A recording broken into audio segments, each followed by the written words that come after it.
पुरुष वंध्यत्व म्हणजे काय, किंवा ही पुरुष वंध्यत्व हे एक दुर्लक्षित करणारी बाब नसून ही एक वैद्यकीय स्थिती आहे.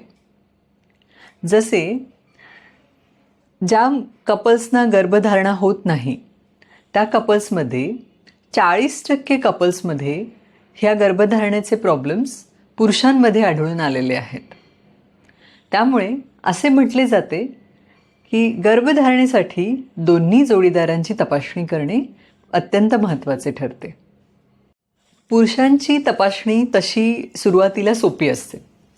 पुरुषांना एक सीमेन ॲनालिसिस म्हणजे वीर्य तपासणी करावी लागते, जी 3 ते 4 दिवसाच्या गॅपवर सॅम्पल द्यावे लागते आणि याच्यामध्ये सीमेन काउंट, मोटिलिटी, त्यांचं pH, फ्रुक्टोज आणि मॉर्फोलॉजी या टेस्ट केल्या जातात.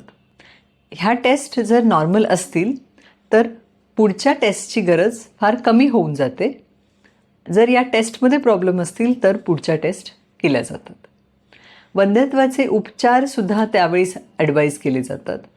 नॉर्मली पुरुष वंध्यत्वाची ट्रीटमेंट सुरू होताना फर्स्ट जीवनशैलीत बदल, काही मेडिकेशन, असे औषधोपचार ज्याच्यामुळे हार्मोनल इम्बॅलन्स किंवा मोटिलिटीमध्ये फरक पडू शकेल औषधोपचार केले जातात.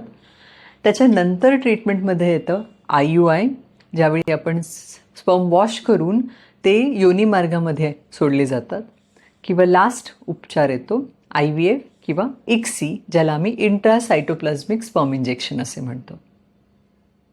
पुरुष वंध्यत्वाची काही सामान्य कारणे काय असू शकतात? सगळ्यात महत्त्वाचं कारण ठरतं शुक्राणूंची संख्या कमी असणे किंवा शुक्राणूंची हालचाल म्हणजे मोटिलिटी कमी असणे. तिसरी एक डायग्नोसिस येतं अशुक्राणुता, म्हणजे ज्याला आम्ही एझूस्पर्मिया म्हणतो, म्हणजे वीर्यामध्ये शुक्राणूच नसणे. चौथं कारण असू शकेल वेरिकोसील, म्हणजे टेस्टिकल्सच्या अराउंड अंडकोशाच्या शिरांमध्ये जी सूज येते त्यांना आपण वेरिकोसील असे म्हणतो.